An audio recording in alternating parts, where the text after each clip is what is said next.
Good afternoon. Indirect tax में assessable value, custom duty जो पहला यूनिट है उसमें से क्वेश्चन नंबर 15। हिंदी लिमिटेड ने एक मशीन अमेरिका से आयात की जिसका मूल्य $6000 था।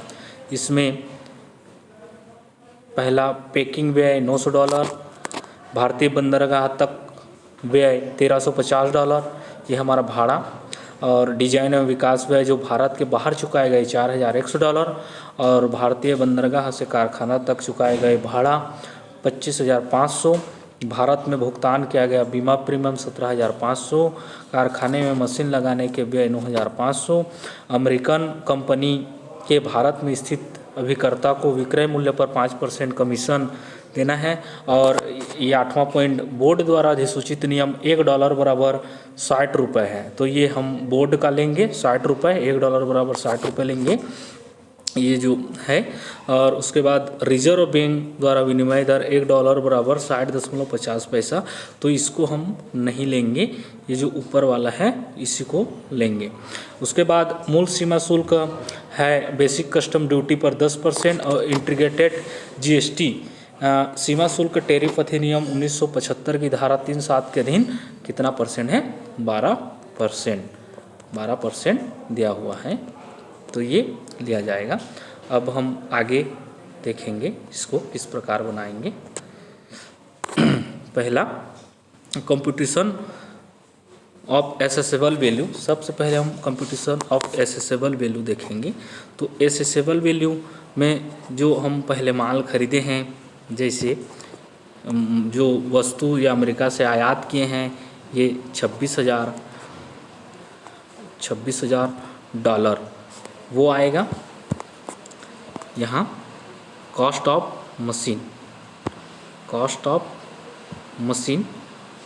मशीन हमारा 26,000 और $1 का मूल्य हमारा कितना है? ₹60।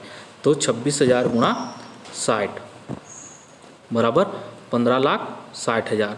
उसके बाद पैकिंग चार्जेस दिया हुआ है हमारा $900 है, क्वेश्चन में $900 दिया हुआ है, तो $900 और $1 का मूल्य कितना है? ₹60, तो कितना होगा हमारा? ₹54,000। उसके बाद कमीशन दिया हुआ है 5%, तो कमीशन क्या है? विक्रय पर, तो हमारा ये कॉस्ट ऑफ मशीन पर हमारा कमीशन निकलेगा कितना? 15,60,000 पर निकलेगा 5%, ये 5%, तो हम 5% निकालेंगे कमीशन, तो हमारा निकल के आएगा ₹78,000।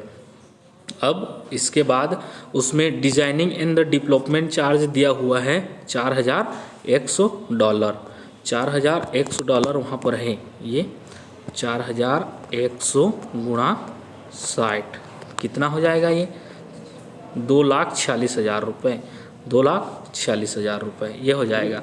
इन सब को अगर हम जोड़ते हैं तो वो हमारा निकल के आता है FOB मूल्य, तो हमारा निकल के आया $19,38,000 FOB मूल्य। ठीक है।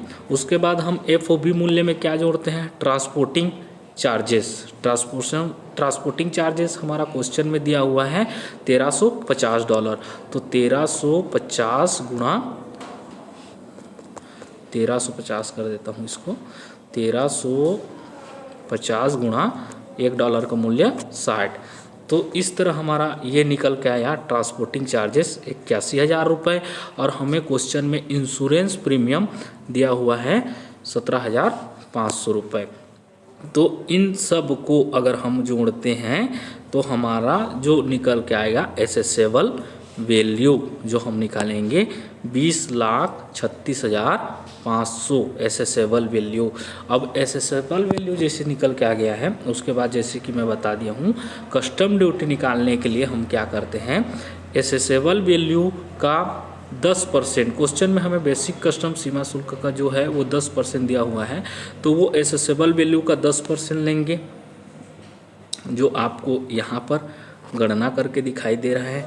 एसेसेबल वैल्यू का 10%, जैसे एसेसेबल वैल्यू 20,36,500 का 10%, ठीक है। ये जीरो यहाँ से गया, ये जीरो यहाँ से गया, तो ये हमारा निकल के आया 500 का। ठीक है, तो कितना आएगा 2,03,650। अब 2,03,650 का 10% सोशल वेलफेयर चार्जेस लेंगे तो वो निकल के आया 20,365। अब हम इंटीग्रेटेड जीएसटी जैसे कि क्वेश्चन में दिया हुआ है, हमें इंटीग्रेटेड जीएसटी यहाँ पर दिया हुआ है 12%। ठीक है, ये 12% दिया हुआ है।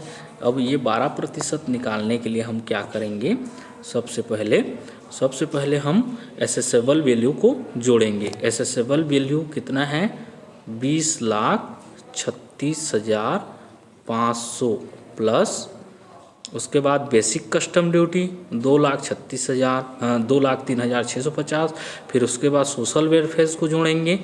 ठीक है, तो ये जो आपको यहाँ पर दिखाई देगा जो जोड़ना है वो। ठीक है, ये 20 लाख और ये, ठीक है, इसको जोड़ना है। इसको जोड़ने के बाद इसका 12% निकालेंगे तो हमारा 12% निकल के आया 2,71,262। ठीक है, 2,71,262। तो अब इसको हम तीनों को अगर जोड़ देते हैं तो वही हमारा निकल के आता है कस्टम ड्यूटी हमारा ये निकल के आएगा कस्टम ड्यूटी, जो 4,95,276 या 77 रुपये है। ये हमारा जो 15वां नंबर का जो क्वेश्चन है वे हमारा इतना निकल के आया कस्टम ड्यूटी। ठीक है, इस तरह हम अगर वर्किंग नोट देखना चाहें तो ये बना हुआ है। सबसे पहले हम कस्टम ड्यूटी निकालने के लिए जो कॉस्ट ऑफ मशीन रहता है वो जोड़ते हैं, फिर उसके बाद पैकिंग व्यय जोड़ते हैं, फिर कमीशन, फिर उसके बाद डिज़ाइनिंग व्यय, फिर उसका ट्रांसपोर्टिंग चार्जेस, फिर इंश्योरेंस, फिर एसेसेबल वैल्यू हमारा निकल के आता है। एसेसेबल वैल्यू जैसे ही निकल के आया उसके बाद बेसिक कस्टम ड्यूटी हमें 10% क्वेश्चन में दिया हुआ था, वो 10% हमने लिया। उसके बाद क्वेश्चन में हमें सोशल वेलफेयर चार्जेस नहीं दिया हुआ है तो उसी का 10% लेंगे, बेसिक कस्टम ड्यूटी का 10% लेंगे। 2,03,650 का 10% लेंगे, वो हमारा ये निकल के आया। फिर उसके बाद इंटीग्रेटेड जीएसटी के लिए हम assessable value, basic custom duty, social welfare को जोड़ते हैं, उसमें का 12%, क्वेश्चन में 12% दिया हुआ है, वो 12% निकाले। फिर इन सभी को एक साथ अगर हम जोड़ देते हैं तो वो हमारा जो है कस्टम ड्यूटी निकल के आता है, कस्टम्स ड्यूटी। इस तरह ये जो क्वेश्चन है कंप्लीट होता है। ठीक है।